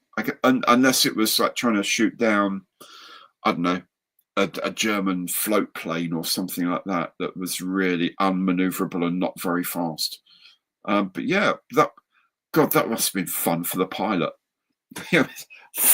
four Brownings just next to his ears, blapping away in front of him. The tracer whizzing past his nose and out through his propeller. Oh my goodness, that would be terrifying. I mean, truly terrifying. Mark, Bristol Mark II Freighter 172nd. It's definitely, that's way too small. Hawker Osprey 172nd from A model. Octopus Blackburn Skewer Mark II 172nd. Bristol 32 Super Freighter. Box is way too small, just been building one. Grosser Gladiator Mark 1 from Airfix 172nd. Mark says, yes, it's not I'm tired. My eyes are very watery, and I think it's a bit like when you get hay fever. And I forgot to take some antihistamines earlier, so I'm absolutely fine. It's just my eyes are a little watery, so I just keep cleaning them out, and it's all the excitement. But thank you very much, Mark, for your concern. I do appreciate it. Well, whether or not I am more used to people dead than alive is a moot point. But thank you very much for saying that. No, I'm absolutely fine. I really am. Chris, Ravel Mark 177 Blackburn Skewer. Barry Ziger, where will Airfix make the announcement tomorrow? Do we know? Wondering where to look. They'll make it on their website. They'll make it. They'll do it through their socials. So, I guess on X and on Facebook. But also definitely on their website at 10 a.m. tomorrow. They will be announcing whatever on earth it is. And of course, a little bit later, I'll be having a video about it because I don't know about it yet. As I said earlier, I will find out about it at 10 o'clock tomorrow as well. So I'll very quickly put together all the assets they send me and some commentary and discussion maybe of what we think about the prospects of the kit and put that up tomorrow. Very exciting, but we'll have to wait till then, I'm afraid. Graham surrenders. Stuart says he thinks Nick wins today. Facebook, 10 a.m. UK time. Thank you, Rob, for that. Ben, Airlines 172nd Blackburn Skewer. Rodent or ICM 148 Gloucester Gladiator. Here we go. Nick Johnson can declare a winner. Nick, who is it? Special Hobby 148 scale. Blackburn Rock Mark 1 RAF World War II Fighter Bomber SH 48050. That is as accurate as anyone could want an answer to be, Ian. Thank you for that, mate. Barry, thanks, Chance. Very welcome. 172nd Blackburn Skin Mark 2 by Octopus. Okay, Nick, who's won? Tell me who has won, and I'll start opening. I'll start opening this. You let me know who's. Let's get rid of that and then go back to that screen. There we go.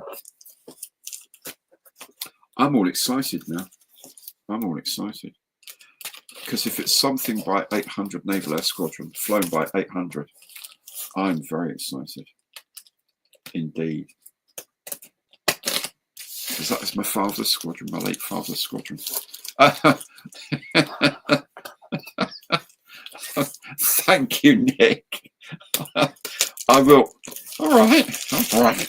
I'm opening it as fast as I can. That's funny. Look forward to seeing you at Telford, Nick, mate. You're an absolute gentleman, and it's always good to see you. It's a pity you can't stay up longer, I know, but there we go. It'd be really, really good to see you. Okay, here we go. Yes, that's what I thought it was. Eventually. That's a very specific one, isn't it? Yes, there we go. So it is. Oh, stuck in the box. There we go. Right. It is the Blackburn Skewer Mark II. Silver finish, specifically. Silver finish. Blackburn Skewer, which 800 Naval Air Squadron did indeed fly. In fact, I don't know if that may actually be there on the front there. Nick, mate, I'm just beyond delighted with this. Mark Hill wins. Paul Booth, sorry, got the wrong scale. So Mark, Well done, matey. Well done. I wasn't. It's the only one that comes with 800 NAS markings. It is indeed the only one that comes with 800 squadron markings. Oh, and I see resin in there as well. Oh, there's lots of resin parts for the gun and for the engine and for the wheel wells. Oh my goodness, that's going to make a nice kit. Mark. Yes, we do need Nimrod. We need both Nimrods, actually. So, yeah.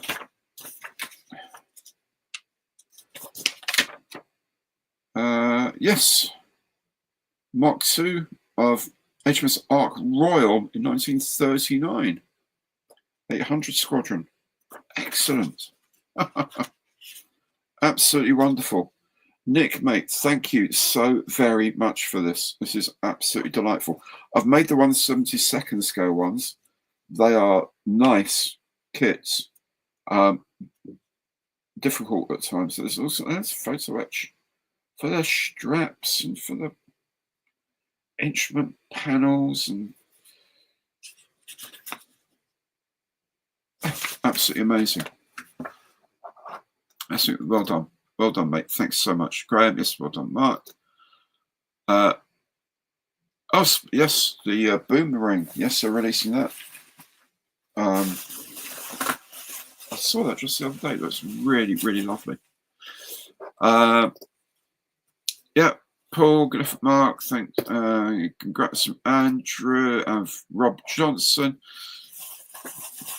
And yes, what you need to do, Mark, is the email that sort of rolls around underneath here, stuff@GarySEvans.com. Send me an email and I'll forward that on to Mark, onto Nick, sorry, not to Mark, onto Nick. And he will then get in touch with you and discuss what sort of thing you'd like as a mystery box. It's not going to just sort of send any old thing, you know, figure out what you like to build, and he'll send something over. So thanks very much, Nick. Another brilliant one, Jake. So well done, Mark, as well. Lots of congratulations. And Graham, yeah, in the right, absolutely. Absolutely in the right area. Yep. Thank you, Nick, will do. And well done, Mark. And Chris, yeah, great Conundrum tonight. That was tough. I mean, you know, this is a plane I've built 3 of these so far. One in the Silver Wings one in a slightly later scheme, and I did a third one with folded wings for the 3 different schemes that 800 NAS had them in. So, and I you know, I couldn't get it. It's you know, I'll tell you now because it's done. I was thinking you need to find my factory. You need to be riding east. So first of all, I thought, right, it's something by Eastern Express. Then obviously riding east. You know, so that would be it. And then I looked up Eastern Express, and the only thing I could find with anyone facing backwards was a flak gun, a lorry mounted ZSU 23-2 or something like that. So that's the only thing I can think of then, a ZIL something or other or whatever it was with a twin 23 little cannon on the back, and so it's Eastern Express and one that's running backwards. But no, I don't know. Rob, yes, very, very good. Very, very good. East riding backwards is riding east. Yes, yeah, I get it now. Get it now. You know, like all good quiz shows, it's all so easy when you got the answer, isn't it? But brilliant. Thanks so much, Nick. That's really good of you, mate. And congratulations indeed, Mark. So do give me a shout and we'll hook you guys up and you can have fun. Philip Jones, thanks for joining as a member, mate. That's very kind of you. Hope you're enjoying. I hope you're enjoying everything. This means that you are now eligible for the Saturday's supporter special. I do a video on every Saturday, pretty much every Saturday, just for my supporters. So if you're a channel member or you're a Patreon donor or Buy Me a Coffee donor or Ko-fi donor, or you've supported the channel in some other way, but generally speaking, one of those, then you get sent to you every week this video, and it's like half an hour or more sometimes, depending on whether I'm going to have a bit of a rant about something. And it's just me chatting about the channel, what I've been doing, what I'm going to be doing, what I'm thinking of doing, a whole sort of surrounding thing around the channel as well. Just a bit more of an in-depth look at what we do or I do. And so thanks very much, mate. And I hope you look forward to that and you think it's worth your investment, as it were. Rob, great Conundrum. Yes, it was actually. Now you can get the plastic bits out of your foot. So much worse than Lego. James, way off tonight. Great Conundrum, though. And, Dave has gifted 5 memberships. Thank you so very, very much, mate. That's really kind of you. So another 5 of you are going to get this supporter special every week, whether you like it or not, frankly. Most people seem to like it. Brilliant off the wall guesses, everyone. Yes, that's a sign of a good conundrum, though, Nick. It keeps us all guessing. For something, to be honest, for something relatively mainstream, there's a lot of Blackburn skewers around, you know. But you did well there with seeing us go somewhere else. Yeah, I know. Okay, Paul, thanks so much for coming along there. Absolutely good to see you. It's about 20 minutes to go yet, I guess, really. Oh, here we go. Oh, here we go. Yeah, not content with really messing us up tonight with something straightforward and really hard clues. You now have the third Tuesday one. Could very well be totally off the wall. Oh, I do hope so. Third Tuesday is going to be looking up at my Tasmania calendar here, the 19th. So not that long to go, actually. Less than 2 weeks to go. 19th of November is the next live stream. So that will be fun. And yeah, if Nick's going to bring in something like this is going to be hilarious. I'd love doing this. Absolutely love doing these. Rob, check out the Plamoco sprue nippers on Tyrrell models, replaceable cutting blade. Got 2 pairs, third price from Hobby Link. Okay, I'll check those out. Right, I will check those out. Nick, but Mark, it's a lot of fun. I have a lot of fun doing it. So off the wall, it's a 1/16th Humpty Dumpty. You didn't say who makes it. I think it's probably Mini Art, and it will be post crash. It would be about 800 pieces of eggshell. Bobby, hi mate. Joseph, been at Duxford today. Fantastic. Yeah, you know, places like that can be emotional if you've got really good memories of it. But that's the trick, is remember the good stuff. Absolutely remember the good stuff. And Duxford is an astonishing museum. Really lovely. Glad you could enjoy yourself there, mate. Really good. Yeah, it is. Yes, it's a very Olympic spirit. It's not the winning that counts, but the taking part. Absolutely. And I love being part of this. Thank you, Graham. I'm so glad to hear that. And Robert says, Tumpty off wall sounds like my shelves. Yeah, these are straining slightly. I have got so we've got some of them selected now to build my production room in the garden shed, if you like.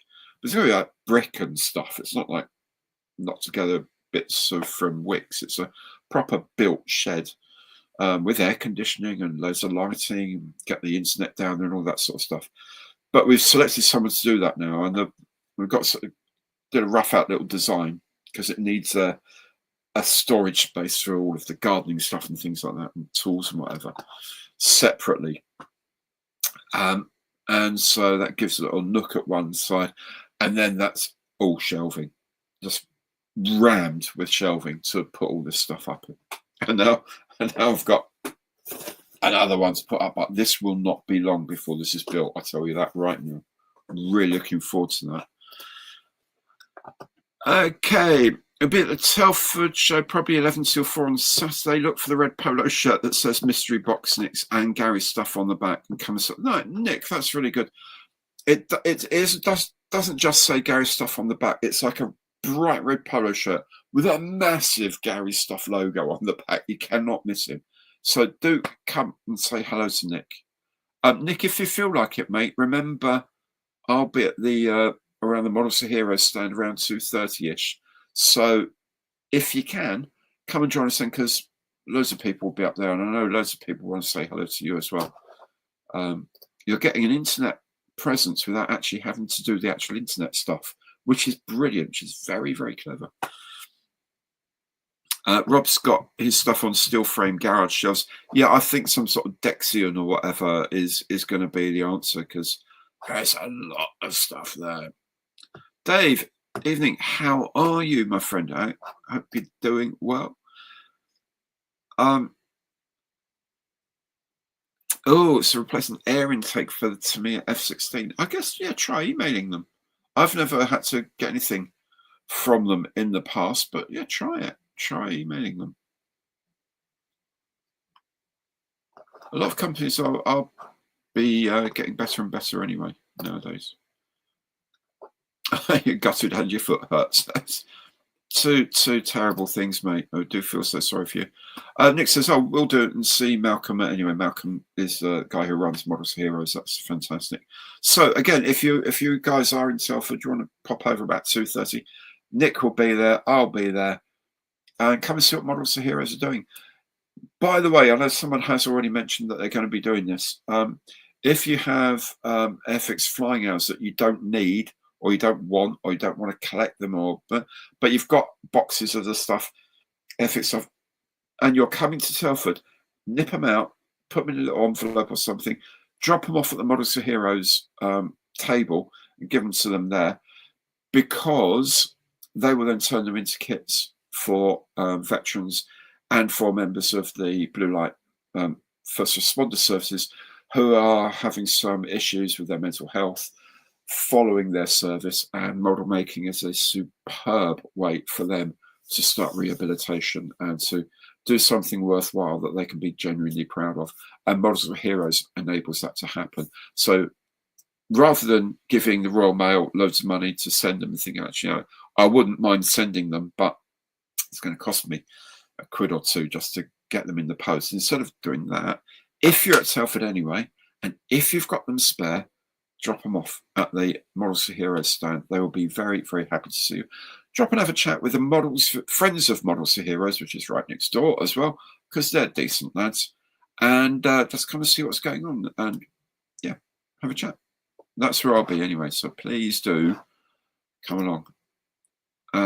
Yeah, Gussie, sorry, I saw that. Robbie, good to see you, mate.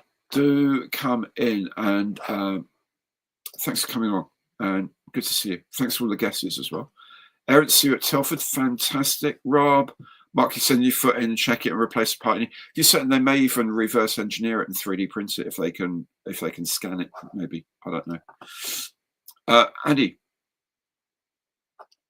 oh, your heads are coming in. Fantastic, mate.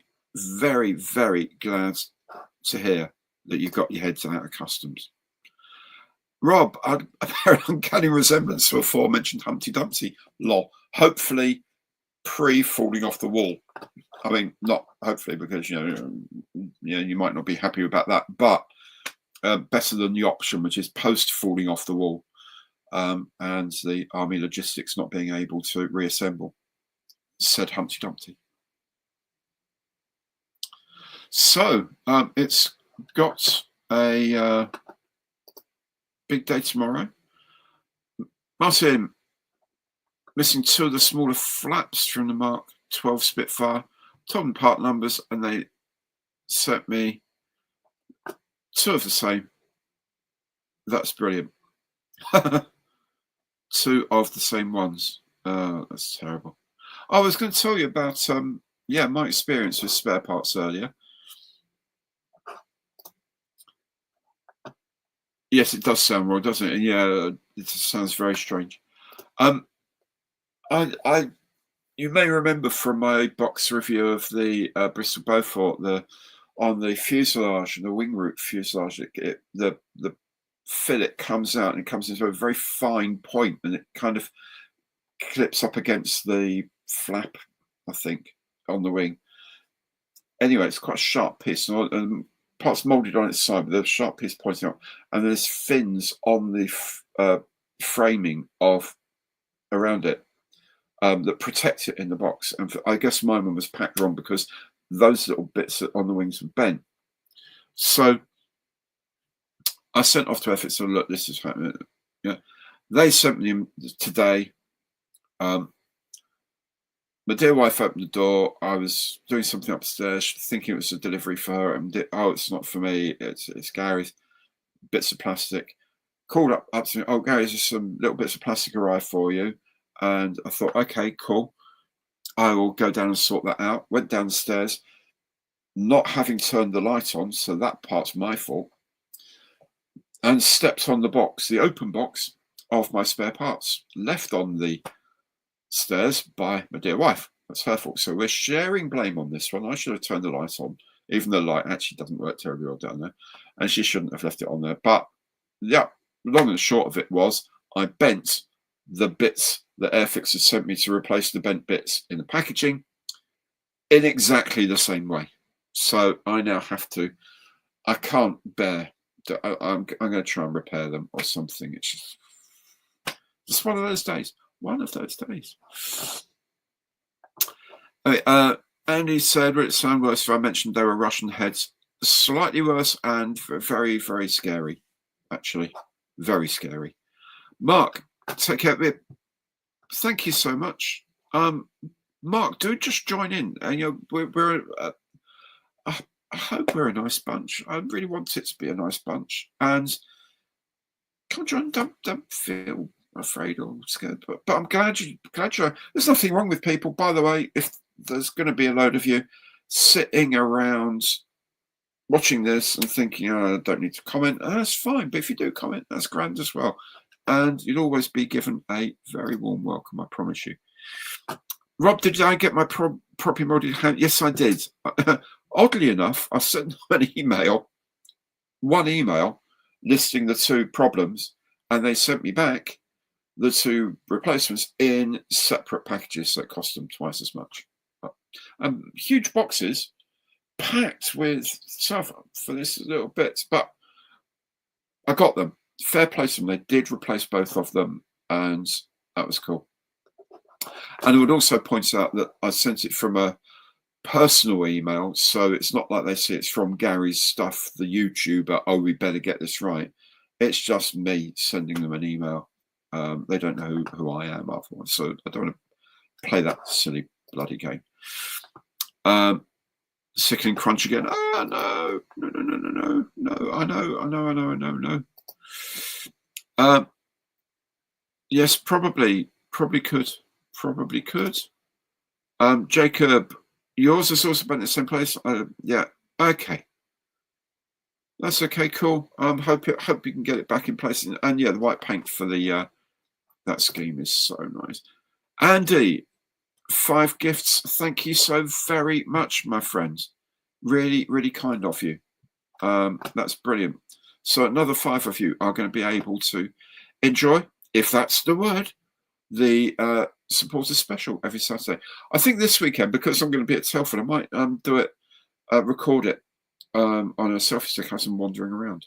Maybe I'll do it on the night that, if it's tomorrow afternoon, if I get to see what Airfix are releasing tomorrow in the flesh plastic, as it were. Maybe I'll have a quick wander around and see if there's anything else that's on show at other places. As I say, there's at least one other announcement tomorrow that I know of. So do keep a lookout on that. No, mate, I actually did. I felt them go in.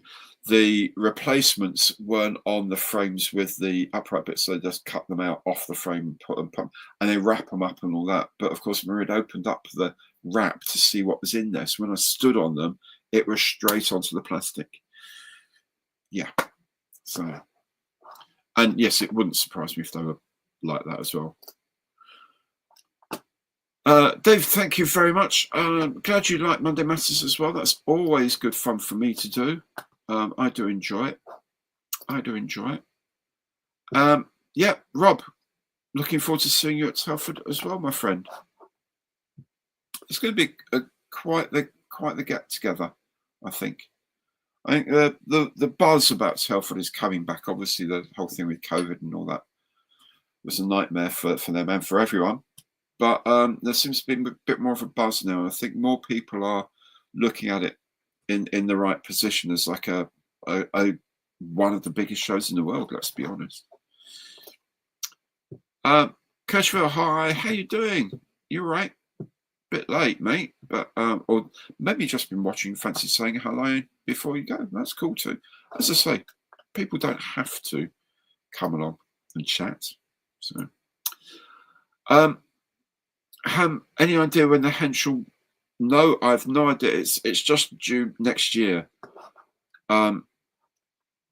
Obviously, there are some problems that they're facing because there's some kits that they've announced already for this year that haven't appeared yet. And the Henschel 1, 2, 3 that was supposed to be last year hasn't made an appearance this year. And I'm not entirely sure that they're necessarily going to keep on with it, but I don't know. The 129 is due next year, but I don't know when yet. But I'm hoping that they will, because it looks a beautiful kit. Oh, Mark, I've been that one. Oh dear. Oh no, just try it, Mark. Just try it, Tammy, and see if they'll do it. Martin, haven't got any matchbox spares, short of a prop for a Lysander. I'm afraid I don't have a Lysander in my stash, but someone else might. Let me know if you do. Yes, the hobnob is the method of hobnob is hard currency amongst the Models for Heroes community. Let me know.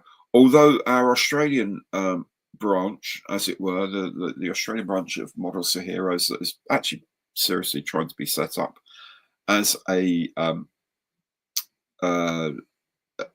using Models for Heroes as a model, but setting up in Australia. John Marley is instrumental in that. They're hot on the Tim Tams. You can get Tim Tams in Tesco's these days, which are very nice, I will say. But yes, the chocolate hobnob is definitely the way forward. If you wish to reward people for what they do, the hobnob is definitely the thing.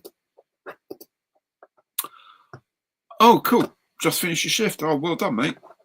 Well done, you. Thanks for dropping by. Nice of you to do that. Mark, just join the stream and you get one friend. Yep, that's the way it goes sometimes, mate. Really glad to see you. Cool. Yes, there's been plenty of photos and videos. A pity you can't come down, Paul, but we'll be thinking of you, mate. And thank you so much for coming on tonight. Always good to see that you're joining in. Always good to see your name popping up. We should live near Telford. You're in Dover. It's a long way away. To be fair, Bob, you know, Airfix are in Margate, so maybe next year you need to have a little chat with them and see if you can sort of stow away in their transport up from Margate, because they'll all be there at the weekend. Yeah, oh, a lot of them will be up there anyway. Ben, yes, Naval Row with the SS Nap SIG. Do pop along to that. I will say the naval stuff you see, you think you're doing well with photo etch on a tank or on an aeroplane or something. You look at some of the ship models and the level of detail is absolutely awesome. I'm properly, my God, how did you do that level? There's some astonishing work.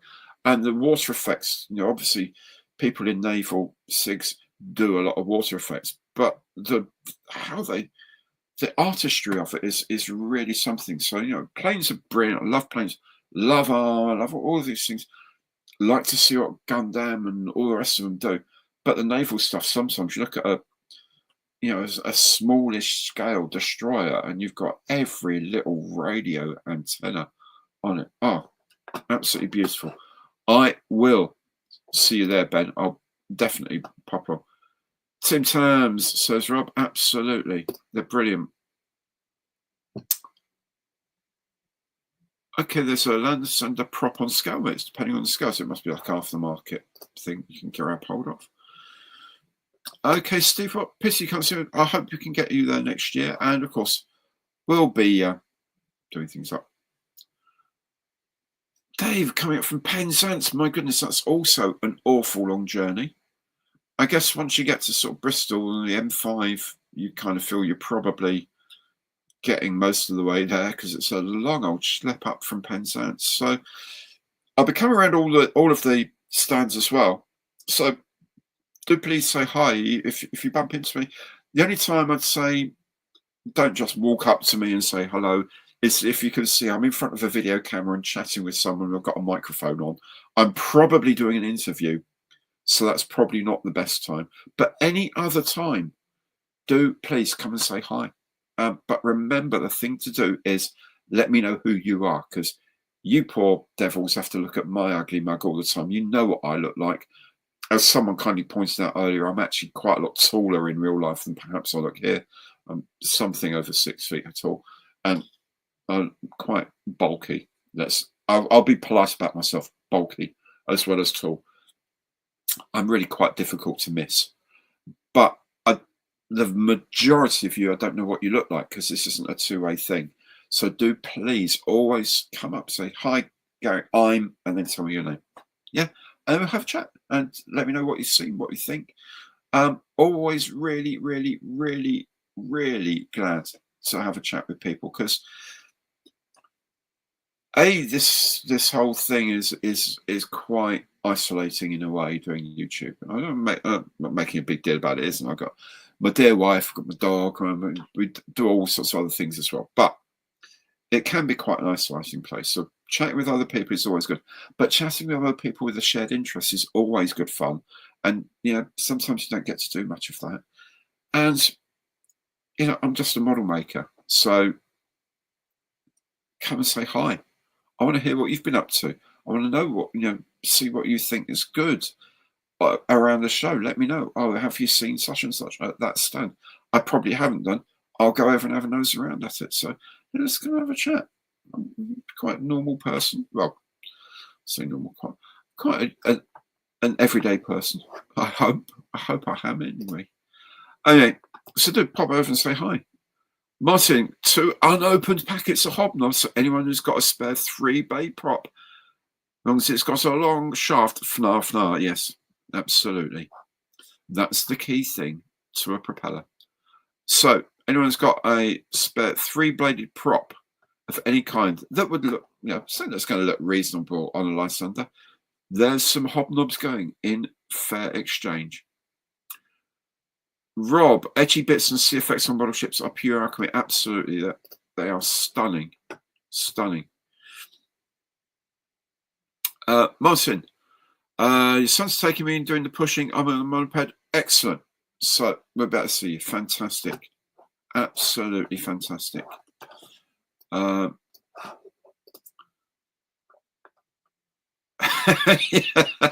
Well, yeah. Andy, you should do it, mate. You should come up. You should come up. Bulky like me. Yeah, I know. I do. I feel your pain, Robert. I know exactly what you mean. Bobby, yes. I had a really interesting chat with Dale earlier, and he does appreciate there's a lot of people who are saying nice things about Airfix. There are a lot of people who are saying not so nice things about Airfix.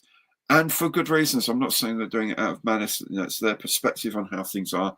I think Dale is slightly frustrated he's not allowed to tell more of the story and the reasoning why he believes Airfix is doing very nicely. One thing I would say is that whatever tomorrow's release is, it will have been probably the best part of £250,000 worth of investment to make it, the tooling and the research over time. Okay, even a smallish kit, you're looking at 100. Look back at the number of new tools this year, you'll realise they've invested probably way over £1 million in new toolings that have appeared this year. That's not a company on its knees. All right, that's a company with proper investment, who obviously now need the right business plan to capitalize on that and recoup the investment. But people don't invest that sort of money without a pretty good understanding of how the business is going. So I think there's probably a bigger story behind it. And I know Dale is very frustrated he's not allowed to share it, but yeah, he does appreciate the goodwill that is out there very, very much. He genuinely does. Paul, thank you so much. I am just a model maker. I just do model making online, so it's right from word go. I'm just an ordinary bloke doing what I do. I just have a lot of fun showing off on videos doing it, so that's the only difference, really. Paul, thanks. I'm a legend. A legend. Thank you, Paul. That's very kind. Matt, look forward to the Telford stuff. Absolutely.